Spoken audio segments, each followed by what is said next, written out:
नमस्कार दोस्तों।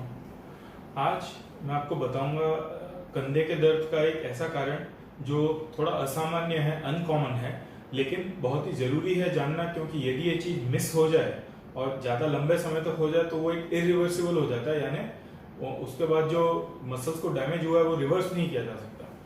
मैं बात कर रहा हूँ सुप्रास्कैपुलर नर्व, एक जो नस होती है जो कंधे के पास में मसल्स का समूह होता है, उस नस के थ्रू इसमें पावर आती है। यदि इस नस पे कोई दबाव के कारण या कोई बीमारी के कारण डैमेज हो जाए तो फिर ये मसल्स का जो समूह है, दो मेन मसल्स को ये नर्व सप्लाई करती है, वो धीमे धीमे डैमेज होना चालू होता है और एक पर्टिकुलर समय निकलने के बाद वो मांस परमानेंटली गल सकता है, जिसके बाद में उसको रिवर्स नहीं किया जा सकता। तो ये शायद आपके लिए जानना जरूरी है कि नस कहाँ से आती है, उसकी डिटेल्स मैं आपको नहीं बताऊंगा, लेकिन इसके डैमेज होने के कारण क्या हैं। कभी ये जैसे नॉर्मल आजकल कोरोना काफी चल रहा है, वायरल कोई भी इलनेस हुई, बीमारी हुई, फ्लू हुआ, वायरल किसी भी टाइप का, एक बहुत ही छोटे अनुपात में पेशेंट्स को इस टाइप का प्रॉब्लम वायरल इन्फेक्शन के बाद हो सकता है।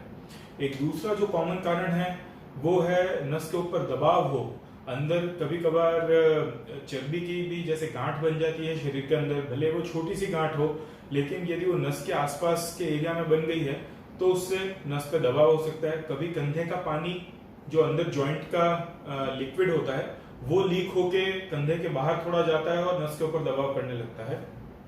तो इस तरह के कारण हैं जो कि बहुत कॉमन नहीं है, परंतु ये नस को प्रभावित कर सकते हैं। दूसरा एक कारण है कि यदि आसपास में भूतकाल में कोई फ्रैक्चर हुआ और नस उसके कारण से एक लंबे समय से प्रेशर में रह रही हो। आपको एक और चीज बताना चाहूंगा कि इट इज वेरी कॉमन कि नर्व कंप्रेशन के साथ में दूसरे कुछ चेंजेस हो सकते हैं। एमआरआई स्कैन पे जैसे हो सकता है साथ में टेंडन का डैमेज आए या फिर शोल्डर के अंदर कोई और मांस फटने के फाइंडिंग्स आए, उनके साथ में भी नर्व का प्रॉब्लम हो सकता है जो कि एमआरआई पे दिखाई नहीं देगा।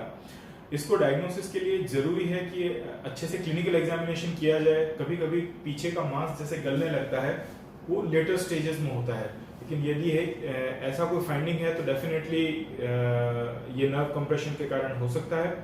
दूसरा एक इम्पॉर्टेंट टेस्ट जो इस नर्व के डायग्नोसिस के लिए किया जाता है उसे कहते हैं नर्व कंडक्शन टेस्ट।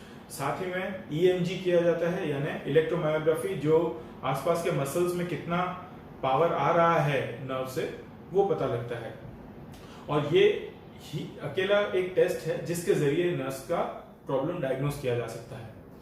अब आते हैं इसके इलाज पे। यदि कोई डेफिनेट कंप्रेशन या दबाव नहीं है तो इसको एक दवाइयों का कोर्स देके लंबे समय तक फिजियोथेरेपी करके कंट्रोल किया जा सकता है।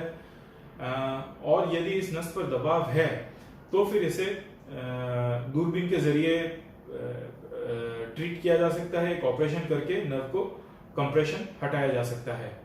लेकिन जानना ये जरूरी है कि इस चीज को यदि बहुत लंबे टाइम तक या तो डायग्नोसिस ना हो और या फिर डायग्नोसिस के बाद में उसका इलाज ना किया जाए तो मांस एक बार यदि गल गया तो वो वापस रिवर्स नहीं होगा, वो चीज परमानेंट हो जाएगी। यदि इस बारे में आप थोड़ी और डिटेल जानकारी चाहते हैं तो आप मेरी वेबसाइट पे जा सकते हैं, वहाँ पे मैंने एक ब्लॉग लिखा है थोड़ी और डिटेल जानकारी के साथ में। धन्यवाद।